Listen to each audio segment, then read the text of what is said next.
This is Dr. Chalmers. Welcome to Wellness Insights with me, Dr. Chalmers. Which part of the brain does cannabis have the ability to affect, and how does this impact anxiety? Well, if you specifically are talking about anxiety, that's the amygdala. So the amygdala is in the temporal lobe, and it is responsible for all the bad things in the world. Fear, hate, anger, terror, stress, anxiety, all that stuff. So that's the big issue with how it affects the brain. It affects the amygdala, and we want it to affect the amygdala.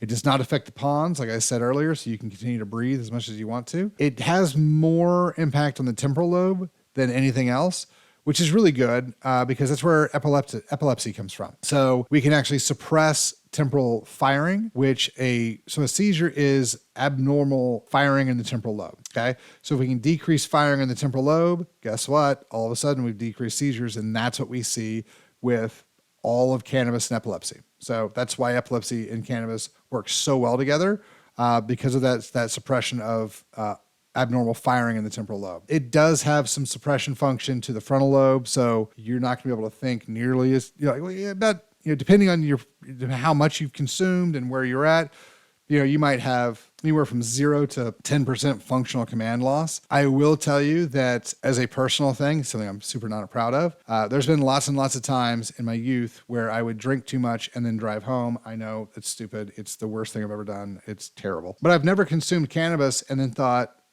I should drive. In fact, there's been a couple of times where I was supposed to leave at a certain time and I went, no, I don't feel like I'm good to drive. I'm going to wait 30 minutes, which has never happened with cannabis, with alcohol. So as far as making bad decisions, I have not seen it. You're going to say silly stuff because you think it's profound, but that's about it. And the worst thing you're going to do is eat too much. That's from what we've seen. That's basically what's going on. How much do I emphasize the importance of shutting off the amygdala? My entire practice is based around quality of life, like wellness is the quality of life over time. Shutting off stress is the number one thing I try to do.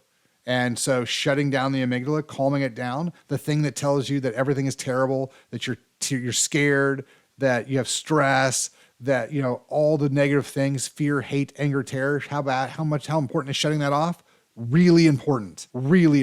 So yeah, this is a daily thing. We should start working on this. How do I connect anxiety and stress to the function of the amygdala? I just kind of told you, it is directly 100% linked. So I will tell you this is kind of silly joke, but it's also kind of silly true. I will consider cannabis a nutrient because the definition of nutrient is something that the body requires in order to function normally and survive. If you didn't have any cannabinoids in your body, your brain would no longer work. Your endocannabinoid system, which is inside of you right now, regardless if you've ever consumed cannabis, it is in there, and we're using cannabinoids to make the brain and spinal cord function. Your entire CNS is directly dependent upon those chemicals to function. So adding in a different cannabinoid structure that helps your body to function, and helps your brain to function in the way that we want to, I'm going to consider that a nutrient. Tongue in cheek, kind of funny, kind of true, that type of thing. So, but that's just a fun thing that I like to throw out. If you guys have any questions, hit us up, questions@chalmerswellness.com. Thanks.